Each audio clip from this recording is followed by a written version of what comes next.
Hello everyone, तो चलिए आज का क्लास स्टार्ट करते हैं और आज से हम लोग एक नए सीरीज़ की ओर बढ़ेंगे। यह है आपका लुसेंट का ऑब्जेक्टिव बुक, जिससे हम लोग देखने वाले हैं फिजिक्स को। आप मेरी बात मानो, आप में से हर किसी के पास लुसेंट का ऑब्जेक्टिव बुक होना बहुत ही ज़रूरी है, और वो भी लेटेस्ट वाला, क्योंकि मैं लेटेस्ट बुक से सारे के सारे करा रहा हूँ। दूसरी बात ये है कि ये इतना ज़्यादा पॉपुलर बुक है कि इसमें सारे के सारे प्रीवियस ईयर क्वेश्चंस आपको देखने को मिल जाएंगे। बहुत सारे ऐसे नए क्वेश्चंस भी इसमें दिए गए हैं जिसके पूछने के चांस बहुत ही ज़्यादा होते हैं आपके एग्जाम्स में। दूसरी बात है कि इसमें एनसीईआरटी के भी ऑब्जेक्टिव क्वेश्चंस जो होते हैं सब के सब इसमें इंक्लूड है, तो मुझे नहीं लगता कि इसके अलावा और भी ऑब्जेक्टिव बुक खरीदने की आपको आवश्यकता पड़ेगी। तो आप इस बुक को रेफ़र कर सकते हो, पढ़ सकते हो, बहुत ही बेस्ट बुक है। और फिजिक्स की अगर हम लोग बात करते हैं, मतलब आज से हम लोग फिजिक्स, केमिस्ट्री, बायोलॉजी देखने वाले हैं, तो इस बात को मैं आपको एक बात की गारंटी दे सकता हूँ कि मान लिया जाए आप नॉन साइंस बैकग्राउंड से हो, कभी साइंस को आपने पढ़ा नहीं है, फिर भी मैं इतना बेसिक चीज़ों से बताऊँगा और इतने हाई लेवल तक ले करके जाऊँगा कि सब के सब कॉन्सेप्ट आप आसानी से सीख पाओगे। बहुत ही सुंदर तरीके से एक्सप्लेन करूँगा। अब मैं ये दावा इसलिए भी कर रहा हूँ क्योंकि मैं साइंस बैकग्राउंड से ही नहीं, बल्कि मैं प्रोफेशनली इंजीनियर भी हूँ। ठीक है, तो मेरा ये दावा है कि आप फिजिक्स एक बार पढ़ करके देखो, केमिस्ट्री एक बार पढ़ करके मेरे से देखो, और यहाँ तक कि बायोलॉजी में भी मेरा बहुत ही ज़्यादा इंटरेस्ट रहा है। भले ही बायोलॉजी में इंजीनियरिंग में नहीं पढ़ा हूँ, उसके बावजूद भी मैं यूपीएससी की तैयारी के दरमियान मैं बहुत अच्छे तरीके से बायोलॉजी को भी, लाइफ साइंस को भी बहुत अच्छे तरीके से पढ़ा हूँ। ठीक है, तो मैं सारे सब्जेक्ट को आपको बहुत अच्छे तरीके से बताने वाला हूँ, एक्सप्लेन करके बताने वाला हूँ। बिल्कुल जीरो लेवल से लेकर के हाई लेवल तक के कॉन्सेप्ट को आपको बता दूंगा। दूसरी बात है कि अगर आप एक इंजीनियर से पढ़ रहे हो तो थोड़ा बहुत तो यूनिक चीज़ होना चाहिए, है ना। बिल्कुल यूनिक चीज़ होना चाहिए साइंस में। क्या यूनिक चीज़ आपको मिलने वाला है? जैसे कि ट्रिक मिलने वाला है आपको, कुछ ऐसे ट्रिक मिलेगा जो बिल्कुल ही साइंटिफिक है। और दूसरी बात है कि ये इंटरनेशनली एक्सेप्टेड मेथड भी होगा। जैसे किसी भी नंबर को, किसी भी डेटा को याद करना हो आपको, जैसे लाइट ईयर में कितना डिस्टेंस होता है, मीटर में, किलोमीटर में, है ना। तो कैसे सीखोगे, उतने सारे डेटा को कैसे याद रखोगे? तो देखते जाओ कि कैसे याद रखोगे। बहुत ही सुंदर तरीके से आपको याद कराने वाला हूँ। क्लियर। चैप्टर 1 देखेंगे आज फिजिक्स का। चैप्टर 1 में है आपका मैकेनिक्स। अब मैं आपको बता दूं कि मैकेनिक्स को इंडिविजुअली अगर आप देखने जाओगे साइंस में, तो ये साइंस का ही पार्ट है फिजिक्स, फिजिक्स का पार्ट है आपका मैकेनिक्स। मैकेनिक्स चैप्टर को आज देखने वाले हैं, और मैकेनिक्स में मैं आपको बता देता हूँ कि बहुत सारे चैप्टर होते हैं इसमें। ठीक है, अब आप चैप्टर 1 में ही देखोगे कि सर टोटल तो 280 क्वेश्चन है। एक ही चैप्टर में बहुत ज़्यादा क्वेश्चन दे रखा है। भाई ये एक चैप्टर का नहीं है, ये पूरा मैकेनिक्स को इंक्लूड करके 280 क्वेश्चंस बनाया गया है। और अगर आप देखोगे तो मैं पहले बता दिया कि मैकेनिक्स में बहुत सारे चैप्टर्स होते हैं, इसलिए इस चैप्टर में लूसेंट के हिसाब से एक ही चैप्टर बनाया गया है मैकेनिक्स के नाम पर, इसलिए इसमें नंबर ऑफ क्वेश्चंस बहुत अधिक हैं। ठीक है, तो इससे घबराने की आवश्यकता नहीं है। बिल्कुल फंडामेंटल चीज़ों से लेकर के हाई चीज़ों तक हम पढ़ने वाले हैं। देखेंगे क्वेश्चन नंबर 1 से लेकर के 10 तक, बिल्कुल बेसिक लेवल से। अब मैं आपको बता दूं कि चीज़ों को अगर आपको प्रैक्टिस करना हो, जैसे कि सिर्फ पढ़ना सफिशिएंट नहीं है आपके एग्जाम के पॉइंट ऑफ व्यू से, है ना। सिर्फ आप पढ़ करके चाहोगे कि आप एग्जाम निकाल लो तो पॉसिबल है नहीं। तो अगर आपको प्रैक्टिस करना है चीज़ों को, तो इस बैच को ज्वाइन करने के लिए आप मुझे इस व्हाट्सअप नंबर पर मैसेज करोगे, तो मैं आपको बता दूंगा कि इसको ज्वाइन करने के क्या प्रोसीजर हैं और कितना इसका बेनिफिट है। आप ज्वाइन करते ही आपको समझ में आ जाएगा। ठीक है, क्योंकि इस बैच में सबसे ज़्यादा फोकस किया जाता है मल्टीपल रिवीजन के ऊपर। कब, कैसे, कितना, किस तरीके से आपको रिवाइज करनी है चीज़ों को, ये सब मैं आपको बताने वाला हूँ। और वहाँ पर सिर्फ गाइड नहीं करूँगा, टास्क भी दूंगा और ऑनलाइन टेस्ट भी दूंगा, ताकि आप चीज़ों को प्रैक्टिस कर पाओ। ठीक है, अब बात करते हैं कि जिस ट्रिक की मैं अभी बात कर रहा था कि चीज़ों को कैसे सीखोगे। जैसे किसी भी नंबर को ब्रेन हमारा एक्सेप्ट नहीं कर पाता, वो याद नहीं रख पाता, है ना। तो नंबर को याद रखने के लिए, किसी भी डेटा को याद रखने के लिए एक ये साइंटिफिक तरीका होता है, नेमोनिक मेजर सिस्टम। ये इंटरनेशनली एक्सेप्टेड मेथड है, इसको आपको ज़रूर देखना चाहिए। ठीक है, और यहाँ पर मैं फास्ट वे में आपको बता दूंगा कि किस वर्ड का, किस लेटर का कौन सा कोड होता है, किस नंबर का क्या कोड होता है, ये मैं आपको यहाँ पर बता देता हूँ। लेकिन अगर इसको भी ट्रिक के थ्रू याद रखना है कि कौन सा 1 का, 2 का, है ना, 0 का क्या कोड होता है, इसको भी ट्रिक के थ्रू याद रखना है, तो मैं आपको बता देता हूँ कि इस वीडियो के लिंक में इस वीडियो के कमेंट में मैं एक लिंक दे रखा हूँ, उसमें मैं बिल्कुल ही डिटेल से ट्रिक तरीके से, मतलब 5 मिनट का वीडियो है, देख लोगे तो सारे आप ये कोड को याद रख पाओगे। और ये कोड को मैं हर किसी को सजेस्ट करता हूँ कि सिर्फ फिजिक्स में नहीं, हिस्ट्री हो, पॉलिटी हो, किसी भी डेट को, ईयर को याद रखना हो, किसी भी डेटा को याद रखना हो, आप बहुत ही आसान तरीके से इसको याद रख पाओगे, बशर्ते आपको ये सारे कोड याद होने चाहिए। मैं आपको फास्ट वे में बता देता हूँ कि इसको याद रखने के तरीके तो मैं उस वीडियो में दे रखा हूँ, जिसका लिंक मैं कमेंट में दे रखा हूँ। दूसरी बात यह है कि इसमें क्या क्या मेथड को फॉलो किया जाता है, इस पर फोकस करना। जितने भी वॉवेल होते हैं उसको काट दिया जाता है, ध्यान रखना, फिर से मैं रिपीट कर दूं, जितने भी वॉवेल्स होते हैं उसको काट दिया जाता है। दूसरी बात कि एच को भी काट दिया जाता है, लेकिन एच को तब नहीं काटा जाता जब वो सी के साथ होता है या फिर एस के साथ होता है, तब क्या नहीं किया जाता, एच को नहीं काटा जाता। सिर्फ एच किसी, मतलब अकेला हो, एच अगर अकेला हो या फिर किसी और भी आपके अल्फ़ाबेट के साथ हो तो उसको काट देंगे, लेकिन सी और एस के साथ हो तब नहीं काटा जाता। डब्ल्यू को भी काटा जाता है, एक्स को भी काटा जाता है और वाई को भी काटा जाता है, ध्यान रखना, जेड को नहीं काटा जाता। ठीक है, तो ये 2 चीज़ों पर फोकस करना। जहाँ भी वॉवेल दिखे काट दिया जाता है, जहाँ भी एच दिखे काट दिया जाता है, लेकिन सी के साथ एच वाला और एस के साथ जो एच वाला होता है इसको नहीं काटा जाता। डब्ल्यू, एक्स एंड वाई को भी काट दिया जाता है। अब बात करते हैं हम लोग कि कौन से नंबर का कौन सा कोड होता है। यहाँ पर है 0 का कोड होता है एस और जेड, 1 का कोड होता है टी और डी। मैं बता दूं कि इसका ट्रिक मैं बता रखा हूँ उस वीडियो में, जिसका लिंक कमेंट में आपको मिल जाएगा। ठीक है, तो उसको भी देख लेना, जो लोग को पहले से याद होगा तो उसके लिए है यहाँ पर कि फास्ट वे में मैं बता रहा हूँ। 0 का कोड एस और जेड, 1 का कोड टी और डी, 2 का कोड एन, 3 का कोड एम, आर का कोड 4 और फिर 4 का कोड आर, 5 का कोड एल। नेक्स्ट यहाँ पर 6 का कोड होता है जी, जे, सी एच और एस एच, 7 का कोड के और सी, 8 का कोड एफ और वी, 9 का कोड बी और पी। ठीक है, तो मुझे उम्मीद है कि नीचे वाले वीडियो को आप देख रहे होगे, सीख रहे होगे, सब कुछ सीख गए होगे। तो जितने भी न्यूमेरिकल वैल्यू होते हैं फिजिक्स में, सब का सब मैं आपको याद कराने वाला हूँ। अब बात करते हैं, सीधा क्वेश्चन पर चलते हैं, इस बुक में दिए गए सारे क्वेश्चंस के ऊपर। यहाँ पर बोला number of basic SI unit, कि बेसिक जो एसआई यूनिट्स होते हैं वो कितने होते हैं, तो 7 होते हैं। कितने होते हैं, 7 होते हैं। बेसिक यूनिट कहा जाए या फिर बेसिक क्वांटिटीज़ कहा जाए, जितने क्वांटिटीज़ होते हैं उतने यूनिट भी होते हैं। ठीक है, बहुत सारे ऐसे क्वांटिटीज़ होते हैं जो यूनिट लेस भी होते हैं, देखेंगे इसके बारे में डिटेल। लेकिन इस क्वेश्चन के मुताबिक क्या देख रहे हैं कि टोटल बेसिक एसआई यूनिट कितने होते हैं, 7 होते हैं, क्योंकि 7 ही बेसिक क्वांटिटीज़ होते हैं और उसके साथ ही बेसिक एसआई यूनिट होते हैं। देखने वाले हैं कि कौन कौन से यहाँ पर क्वांटिटीज़ होते हैं और कौन कौन से उसके यूनिट होते हैं। बता दूं, बेसिक यूनिट पूछे या फिर फंडामेंटल यूनिट पूछे, बात एक ही है। यहाँ पर देखो, यहाँ पर क्या है, ये सारे आपके फिजिकल क्वांटिटी हैं और सामने दिए गए हैं इसके यूनिट। इसको फिजिकल क्वांटिटी में बहुत सारे होते हैं, फंडामेंटल क्वांटिटीज़ होता है, डिराइव्ड क्वांटिटीज़ होता है। ये सारे फंडामेंटल क्वांटिटीज़ हैं या फिर बेसिक क्वांटिटीज़ हैं, और इसी के ये सारे क्या हैं, फंडामेंटल यूनिट या फिर बेसिक यूनिट।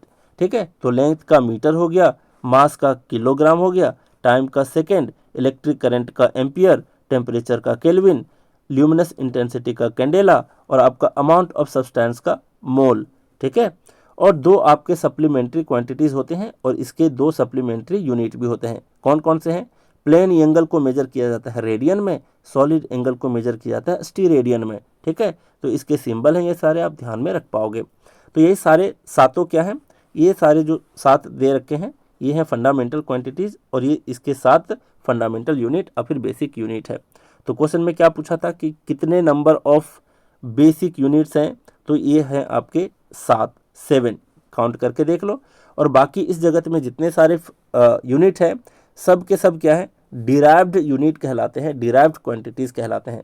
जैसे मैं अगर बोलूँ फोर्स, तो फोर्स का क्या होता है, न्यूटन बोलूँ या फिर केजी पर मीटर, केजी, एक सेकेंड, फोर्स का अगर हम बात करें तो क्या होता है, फोर्स का यूनिट होता है आपका न्यूटन, और न्यूटन के बराबर ही क्या होता है आपका केजी मीटर पर सेकेंड स्क्वायर। ठीक है, ये न्यूटन बोलें और फिर ये वाला बोलें, ये सारे क्या कहलाते हैं, ये सारे आपके डिराइव्ड क्वांटिटीज़ कहलाते हैं, जो कहीं ना कहीं यही सारे फंडामेंटल या फिर बेसिक जो यूनिट होते हैं उसी से मिलकर बने होते हैं।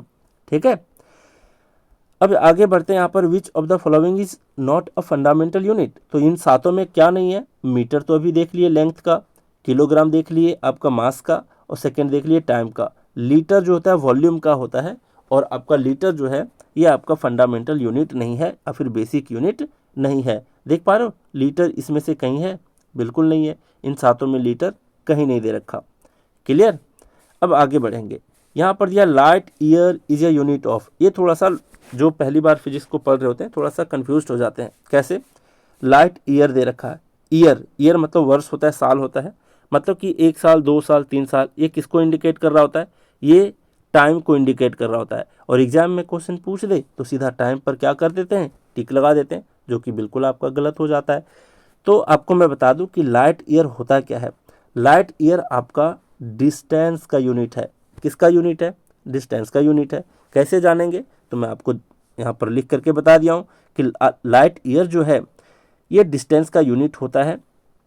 होता ये क्या है एक्चुअली, ये होता ये है कि जो भी लाइट है वो एक वर्ष में, 1 ईयर में वैक्यूम में, है ना। वैक्यूम का क्या मतलब होता है, वैक्यूम का मतलब होता है कि जहाँ पर वायु का प्रेजेंस ना हो, है ना, अब्सेंस ऑफ एयर को कहा जाता है वैक्यूम।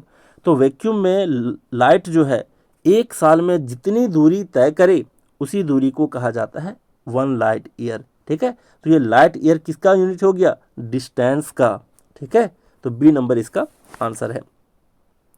अच्छा, मैं आपको एक और इम्पॉर्टेंट बात बता देता हूँ कि इस बुक में बहुत सारे क्वेश्चंस ऐसे हैं जिसके जो आंसर हैं, बहुत सारे क्वेश्चंस के ऐसे आंसर हैं जो कि गलत दे रखे हैं। ठीक है, उसको भी मैं करेक्ट करके बताते चलूँगा, आप ध्यान से देखते जाना। यहाँ पर है, क्या है, लाइट ईयर का डेफिनेशन आप समझ गए कि light year is the distance that light travels in vacuum in 1 year. 1 साल में वैक्यूम में जितना लाइट, जितने डिस्टेंस को लाइट जो है वो ट्रेवल करे उसी डिस्टेंस को कहा जाता है लाइट ईयर। तो ये डिस्टेंस का यूनिट है आपका क्या, लाइट ईयर। मतलब डिस्टेंस को मेजर करने का एक यूनिट होता है लाइट ईयर। अब यहाँ पर एक क्वेश्चन पूछ लिया जाता है कई बार कि 1 लाइट ईयर में कितना मीटर डिस्टेंस होता है। अभी तो डिस्टेंस बताया, तो मीटर में भी हो सकता है ये, है ना।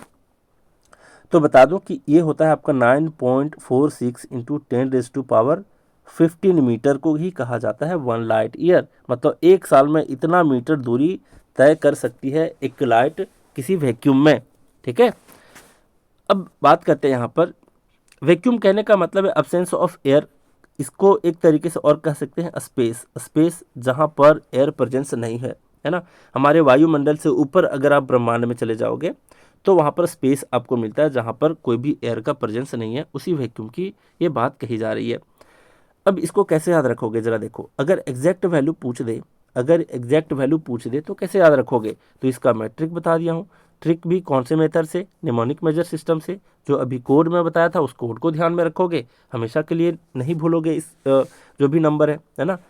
अच्छा, एक तरीके से और भी आपके ऑप्शन में दिए जाते हैं। ये तो आपका एग्जैक्ट वैल्यू हो गया, इसको अप्रॉक्स करके क्या करते हैं लोग, 10⁻16 मीटर भी कह देते हैं। क्यों, क्योंकि 9.46 को देखें तो ये बहुत ही ज़्यादा अप्रॉक्स है, बहुत ही ज़्यादा क्लोज है किसके, 10 के। तो अगर हम 9.46 को 10 मान लें और यहाँ पर 10⁻15 है, तो 10 को मल्टीप्लाई करेंगे 10⁻15 को, तो 10 का पावर 16 हो जाएगा, है ना, क्योंकि पावर ऐड होते हैं मल्टीप्लाई में। तो या तो 9.46 इंटू 10⁻15 मीटर याद रख लो, या फिर सिंपली 10⁻16 याद रख लो, बात एक ही है। ठीक है, तो देखेंगे कि किस तरीके से इसको ध्यान में रखना है। यहाँ पर बात करते हैं, देखो इसका ट्रिक कोड क्या है, बारिश डेली, है ना। कैसे ध्यान में रखोगे कि बारिश जब डेली होती है तो आपको लाइटनिंग देखने को मिलता है ना। लाइटनिंग का मतलब समझते हो क्या होता है, लाइटनिंग का मतलब होता है बिजली का चमकना, है ना।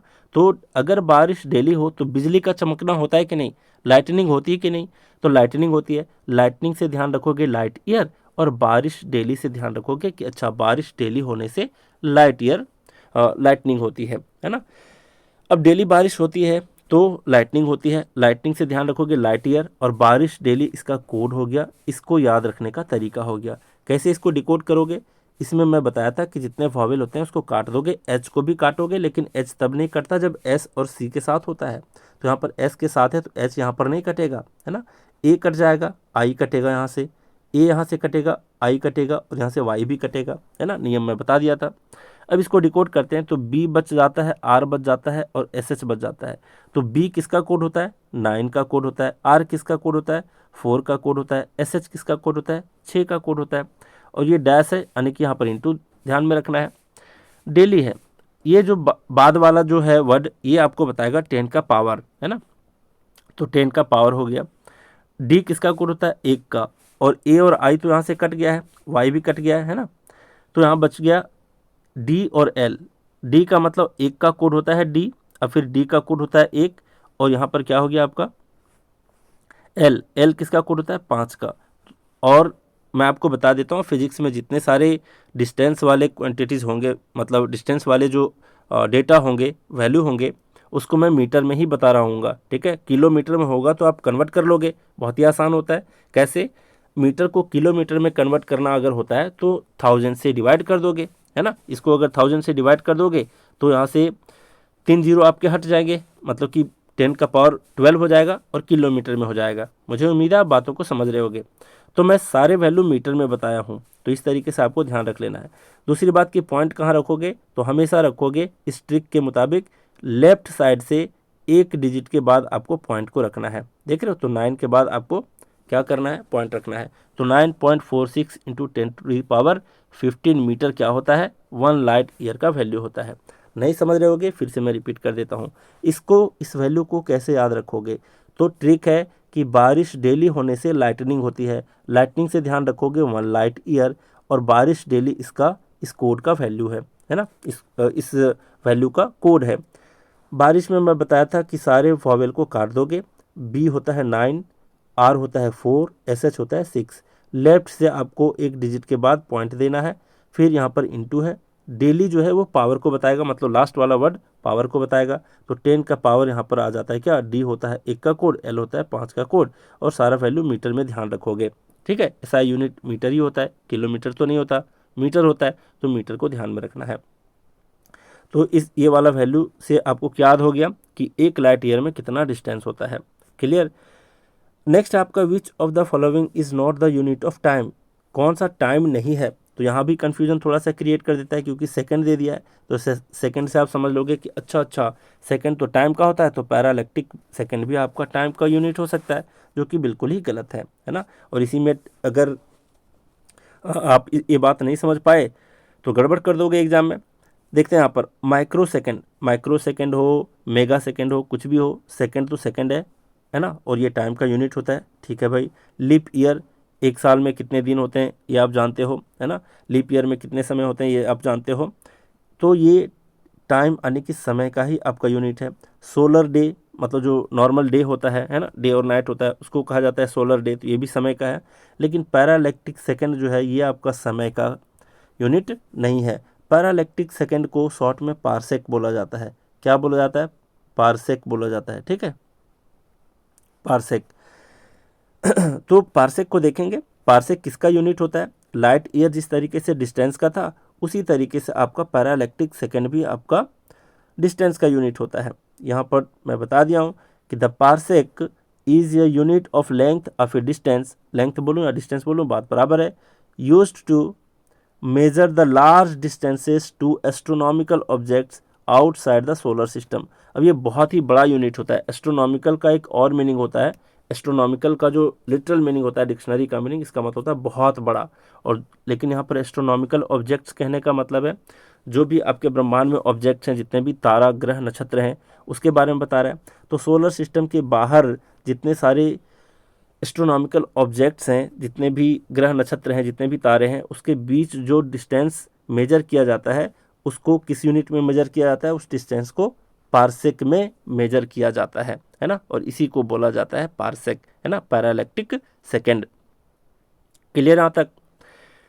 तो वैसे भी बहुत बड़ा डिस्टेंस होगा ये, है ना। पारसेक जो होता है ये बहुत ही बड़ा डिस्टेंस को मेजर करने के लिए इस्तेमाल होता है, क्योंकि दो तारों के बीच की दूरी जो होती है वो बहुत ज़्यादा होती है ना। तो चलिए यहाँ तक समझ गए। इस पॉइंट को ध्यान में रखना कि एक पार्सेक में कितना लाइट ईयर होता है, क्योंकि पार्सेक भी आपका डिस्टेंस का यूनिट, लाइट ईयर भी आपका लेंथ या डिस्टेंस का यूनिट, तो 3.26 लाइट ईयर होता है। इस चीज़ को ध्यान रखना, कई एग्जाम्स में पूछ चुके हैं। अब मीटर की बात कर लेते हैं। जैसे 1 लाइट ईयर में देखे थे 9.46 इंटू 10⁻15 मीटर, इसी तरीके से 1 पार्सेक में होता है 3.1 इंटू 10⁻16 मीटर। कैसे ध्यान में रखोगे, इसका ट्रिक मैं यहाँ बता दिया हूँ। कैसे ध्यान में रखोगे कि एक मोटा ताज़ा पारसी भाई हमारे पड़ोस में रहते हैं। ध्यान रखोगे, एक मोटा ताज़ा पारसी भाई हमारे पड़ोस में रहते हैं। पारसी से ध्यान में रख लोगे पार्सेक, है ना, पार्सेक, और मोटा ताज़ा से इस वैल्यू को याद रख लोगे। कैसे, काटो यहाँ से, ओ कट जाएगा, ए कट जाएगा, दोनों ए कट जाएंगे, है ना, फावेल तो कट जाएंगे। एम किसका कोड, 3 का, टी का मतलब 1, है ना, फिर इनटू ताज़ा, टी किसका, टी का क्या मतलब है, टी का मतलब होता है 10 का पावर, मतलब सेकंड वाला जो वर्ड बताएगा ये 10 का पावर बताएगा। तो 10 का पावर कितना हो गया, टी का मतलब 1 और जे का मतलब 6, और यहाँ पर मीटर, क्योंकि एसआई यूनिट मीटर होता है तो मीटर में मैं बता रहा हूँ। और पॉइंट कहाँ होगा, लेफ्ट से एक डिजिट के बाद, ठीक है। तो 3.1 इंटू 10⁻16 मीटर क्या हो गया, 1 पार्सेक का वैल्यू हो गया मीटर में। क्लियर। तो इस तरीके से ये सारे चीज़ को ध्यान में रखोगे। देखो, एक इमेज क्रिएट कर रहे हैं ना आपके दिमाग में, अच्छा एक मोटा ताज़ा पारसी भाई हमारे पड़ोस में रहते हैं, पारसी से पार्सेक और मोटा ताज़ा से इसका वैल्यू याद रख लोगे, है ना। तो बहुत बड़ी बात नहीं है, इसको याद रखना। अब यहाँ पर चलते हैं, यहाँ पर बोला है 1 fermi metre is equal to, एक फर्मी मीटर में कितना डिस्टेंस होता है, तो ये आपका होता है 10⁻⁻15 मीटर। मैं आपको बता देता हूँ, फर्मी मीटर बोले और फिर फेमटोमीटर बोले, फेमटो बोले और फर्मी बोले, है ना, ये होता है 10⁻⁻15 को फर्मी कहा जाता है या फिर फेमटो कहा जाता है, दोनों एक ही बात है, ठीक है। ये फर्मी जो नाम रखा गया है वो एनरिको फर्मी नाम के एक साइंटिस्ट थे, उनके नाम पर रखा गया है। तो यहाँ पर देख लेते हैं, इसको याद रखोगे ना कि 1 फर्मी मीटर और फिर 1 फेमटोमीटर का वैल्यू कितना होता है, तो 10⁻⁻15 मीटर होता है। इस चीज़ को ध्यान में रखना। यहाँ पर एक बात करते हैं, देख लेते हैं एक डेटा को। यहाँ पर देखो, ये सारे बड़े यूनिट हैं, ये सारे बहुत बड़े यूनिट हैं और इधर वाले छोटे यूनिट हैं। यहाँ पर बोल रहा है एक्सा का मतलब 10⁻18, पेटा का मतलब 10⁻15, टेरा का मतलब 10⁻12, गीगा का मतलब 10⁻9, मेगा का मतलब 10⁻6, है ना, किलो का मतलब 10⁻3, हेक्टो का मतलब 10⁻2 और डेका का मतलब 10, ठीक है। अब वन जो होता है, 1 किसी का भी पावर अगर 0 होता है तो उसका वैल्यू 1 होता है।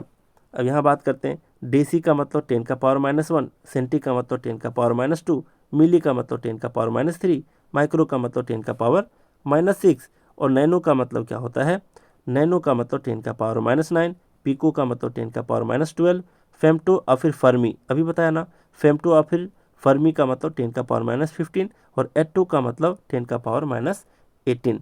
तो ये सारे वैल्यू को आप एक नज़र दौड़ा सकते हो पीडीएफ से, ठीक है, पीडीएफ में प्रोवाइड करा दूंगा ग्रुप में। अब जरा बात करते हैं क्या SI unit of luminous intensity क्या होता है। मैं आपको बता देता हूँ कि ल्यूमिनस इंटेंसिटी एक आपका फंडामेंटल क्वांटिटी होता है। अभी अभी देखे थे 7 फंडामेंटल क्वांटिटी या फिर 7 बेसिक क्वांटिटी होते हैं, तो उसी में से था आपका ल्यूमिनस इंटेंसिटी। और ल्यूमिनस इंटेंसिटी का क्या था आपका यूनिट, कैंडेला था, है ना, क्या था, कैंडेला था। अब देखते हैं, इसका आंसर कैंडेला हो गया। ल्यूमेन किसका होता है, लक्स किसका होता है, वॉट किसका होता है, ये सारे हम देख लेते हैं। यहाँ पर ल्यूमेन देखते हैं किसका होता है, ल्यूमेन होता है ल्यूमिनस फ्लक्स का। ल्यूमिनस फ्लक्स क्या होता है आगे चल करके हम लोग देखेंगे, अगर इसकी आवश्यकता आपके लिए पड़ी तो, है ना, इस बुक में दे रखा होगा तो, क्योंकि इस बुक में उतना ही दे रखा जितने आपके एग्जाम में आने के चांस है। बहुत कॉम्प्लेक्स चीज़ों तो आपको देखने नहीं है ना। तो ल्यूमिनस फ्लक्स का जो यूनिट होता है ये क्या होता है, ल्यूमेन होता है। और लक्स किसका यूनिट होता है, इल्यूमिनेशन का और फिर इल्यूमिनेंस का। तो ल्यूमिनस फ्लक्स का ध्यान रखना, ल्यूमेन होता है। और लक्स किसका यूनिट होता है, इल्यूमिनेशन का और फिर इल्यूमिनेंस का। ये इल्यूमिनेंस होता क्या है और फिर इल्यूमिनेशन होता क्या है, ये होता है ये वाला जो देख रहे हो ना, luminous flux. Luminous flux is divided by area is called illumination और फिर इल्यूमिनेंस, ठीक है, इस चीज़ को ध्यान में रखना। वाट किसका पावर होता है, वाट किसका यूनिट होता है, पावर का। चलिए ये सारे को भी आप ध्यान में रखते जाओगे साथ साथ में। Parsec is the unit measurement of, किसका यूनिट मेजरमेंट होता है? तो अभी देखे बहुत ही बड़ा डिस्टेंस को कहा जाता है एस्ट्रोनॉमिकल डिस्टेंस, है ना। फिर एस्ट्रोनॉमिकल ऑब्जेक्ट्स के बीच की दूरी को मेजर जब करते हैं तब किससे करते हैं? पार्सेक से करते हैं, जिसको पैराइलेक्ट्रिक सेकेंड भी कहा जाता है। और वही वाली बात फिर से आ जाती है, ये डेफिनेशन, और वो एक पार्सेक में 3.26 लाइट ईयर होता है, इसको अपने से आपको याद रखना है। और एक पार्सेक का वैल्यू 3.1 इंटू 10⁻16 मीटर होता है। इसका ट्रिक होता है मोटा ताज़ा पारसी, पारसी का मतलब पार्सेक, और मोटा ताज़ा से ध्यान में रखना है ये वाला वैल्यू, बता दिया था अभी, है ना। मोटा को अगर आप डिकोड करोगे तो सारे वॉवेल आपके कट जाएंगे, यहाँ से बच गया आपका एम, एम का मतलब 3, टी का मतलब 1, इंटू ताज़ा का मतलब 10 का पावर, टी का मतलब 1 और जे का मतलब 6, और यहाँ पर मीटर, ठीक है। लेफ्ट से एक डिजिट के बाद आपको पॉइंट रखना है, तो 3.1 इंटू 10⁻16 मीटर किसका वैल्यू होता है? 1 पार्सेक का। क्लियर। नेक्स्ट यहाँ पर 1 light year is approximately equal to, यहाँ पर अप्रॉक्स वैल्यू पूछा है, तो मैं एग्जैक्ट वैल्यू बताया था 9.46 इंटू 10⁻15 मीटर, यही तो बताया था, है ना।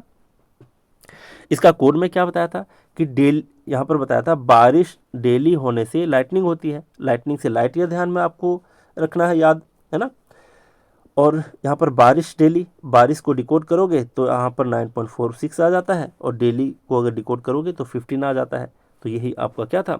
1 लाइट ईयर का एग्जैक्ट वैल्यू, लेकिन अप्रॉक्सीमेट पूछा है, तो अप्रॉक्सीमेट ये 9.46 को हम 10 मान सकते हैं, जी बिल्कुल मान सकते हैं। और 10 को मल्टीप्लाई करते हैं 10⁻15 को, तो 10 का पावर 1 हो गया, है ना, और 10 का पावर 15 हो गया, दोनों को ऐड करेंगे तो 10 का पावर 16 मीटर यहाँ पर आंसर हो जाएगा, है ना। तो सी नंबर इसका आंसर है। लाइट ईयर के बारे में फिर मैं बता रखा हूँ, है ना, कि ये डिस्टेंस होता है जो कि ट्रेवल करता है लाइट वैक्यूम में एक साल में, उसी डिस्टेंस को कहा जाता है 1 लाइट ईयर। 1 लाइट ईयर का वैल्यू होता है 9.46 इंटू 10⁻15 मीटर, अप्रॉक्स कहेंगे तो इसको हम ले लेंगे 10, और हो जाएगा यहाँ पर वैल्यू क्या? 10 का पावर 16 मीटर, 16 मीटर, ठीक है। बारिश डेली होने से लाइटनिंग होती है, इसका ट्रिक मैं बताया था आपको। यहाँ पर 9th नंबर में देखते हैं, मैच करने वाला है कि लिस्ट 1 जो है इसको मैच करना है क्या। लिस्ट 1 में दे रखा है क्वांटिटी और इसके दे रखे हैं यूनिट, किसका क्या यूनिट होता है। तो मैं आपको बता देता हूँ, हाई स्पीड को मेजर किया था मैक में, मैक नंबर, है ना, मैक नंबर, रेनॉल्ड्स नंबर, ये सारे नंबर्स जो आप लोग पढ़ते हो, एवोगैड्रो नंबर, ये सारे देखेंगे फिजिक्स में ही आने वाला है सबका सब। हाई स्पीड कहने का क्या मतलब है? जैसे कि हम रॉकेट लॉन्च करते हैं, है ना, और फिर कोई मिसाइल लॉन्च करते हैं, कोई भी सैटेलाइट को लॉन्च करते हैं, तो जिस भी मिसाइल से उसको लॉन्च किया जाता है उसकी स्पीड बहुत अधिक होती है, हाई स्पीड होती है, तो उसी को हम मैक नंबर से मेजर करते हैं, मैक से मेजर करते हैं, ठीक है। तो मैक से किसको मेजर करते हैं? हाई स्पीड को मैक से मेजर किया जाता है। तो आपका ए का हो गया आपका फर्स्ट नंबर। वेवलेंथ को हम मेजर करते हैं एंगस्ट्रम में, वेवलेंथ को हम मेजर करते हैं एंगस्ट्रम में। एंगस्ट्रम का मतलब होता है 10 का पावर -10 मीटर को बोला जाता है, 10 का पावर -10 मीटर को ही 1 एंगस्ट्रम बोला जाता है। जैसे कि इससे मेजर किया जाता है, कई बार एटम के थिकनेस को भी मेजर किया जाता है, क्लियर। तो 1 एंगस्ट्रम में होता है 10⁻10 मीटर, और वेवलेंथ को भी इसी से मेजर किया जाता है। वेवलेंथ होता क्या है बेसिकली?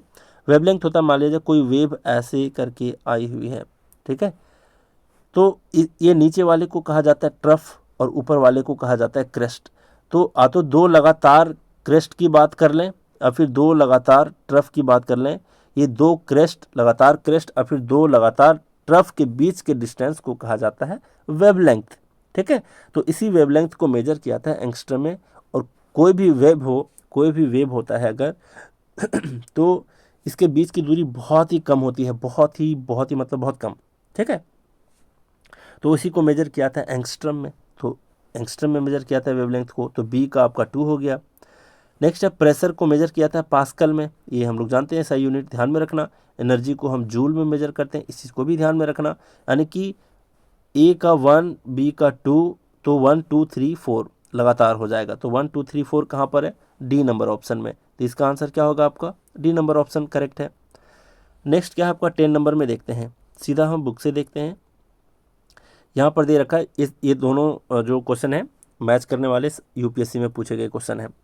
यहाँ पर क्या है, ये बोल रहा है कि इसको भी मैच करना है। तो बता दो जूल किसका होता है क्वांटिटी, तो जूल होता है आपका वर्क का बोल लें या फिर एनर्जी का बोल लें, एक ही बात है, ठीक है। एम्पियर देखे थे, एम्पियर आपका क्या है, एम्पियर आपका एक फंडामेंटल यूनिट होता है जो कि इलेक्ट्रिक करंट का होता है। यहाँ पर इलेक्ट्रिक करंट है। वाट जो होता है ये होता है आपका पावर का यूनिट, ये भी देख चुके हैं। वोल्ट होता है पोटेंशियल डिफरेंस का, और आपका कैलोरी होता है हीट का, ठीक है, कैलोरी होता है हीट का।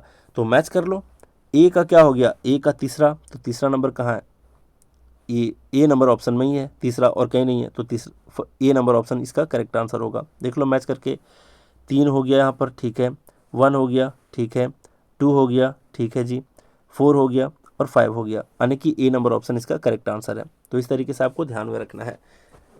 क्लियर, फिर से एक बार इसको रिपीट कर देता हूँ। करंट या फिर इलेक्ट्रिक करंट का यूनिट होता है एम्पियर, पावर का यूनिट होता है वाट, वर्क का यूनिट होता है जूल, पोटेंशियल डिफरेंस का होता है वोल्ट, और हीट का होता है कैलोरी। जितने भी कन्फ्यूजन वाले पॉइंट्स आएंगे इस पूरी सीरीज़ में, मैं सबको सब बताने वाला हूँ, बिल्कुल याद कराते हुए, ठीक है। अगर ट्रिक जो मैं ट्रिक बताया हूँ इसमें अगर उसको आप कैच कर लिए तो समझो कि कोई भी डेटा को याद करना बहुत ही ज़्यादा मुश्किल आपके लिए नहीं होगा, और मेरी गारंटी होगी कि जितने सारे वैल्यूज़ हैं सब के सब मैं आपको याद करा दूंगा। और आज से ही आप लोग प्रैक्टिस बैच ज्वाइन करना स्टार्ट कर दो, क्योंकि मैं यहाँ पर प्रैक्टिस कराने वाला हूँ फिजिक्स, केमिस्ट्री एंड बायोलॉजी की, ठीक है। तो चलिए आज भी बहुत कुछ सीखे। आज वीडियो लंबी इसलिए हो गई क्योंकि कुछ तो आपको कॉन्सेप्ट भी बताया, कुछ नया चीज़ भी बताया, और ये वाला ट्रिक मैं हमेशा नहीं बताने वाला हूँ, ठीक है। हमेशा नहीं मतलब हर वीडियो में एक बार मैं इंट्रो करा दूंगा बस। और मुझे उम्मीद है कि आप जो भी कमेंट में दिया गया है वो वाला वीडियो का लिंक, इसको कैसे याद रखना है तो लिंक में मैं दे दिया करूँगा, और खुद से आप देख लेना। बाकी देखें हम लोग, है ना, डेटा को कैसे याद रखना है, क्या करना है। वीडियो लंबी इसलिए हो गई क्योंकि ये फर्स्ट वीडियो है, तो आप लोग घबराना मत कि बहुत लंबे लंबे सर वीडियो बनाते हैं, नहीं। वीडियो में इसलिए इस वीडियो को मैं इसलिए लंबी वीडियो बना दिया क्योंकि बहुत एक्स्ट्रा बातें मुझे बतानी पड़ती है किसी भी सीरीज़ को स्टार्ट करने से पहले। तो मुझे उम्मीद है आप बहुत कुछ सीखे होंगे। इस वीडियो को लाइक करना, अपने दोस्तों के बीच शेयर करना, और अगर आप लाइक करके ही सिर्फ मुझे मोटिवेट करते हो तो डेफिनेटली मैं किसी भी सीरीज़ को रुकने नहीं दूंगा, कंप्लीट आपको कराने वाला हूं। तो चलिए आज भी बहुत कुछ सीखे, आज का क्लास यहीं रैप अप करते हैं। Thank you very much.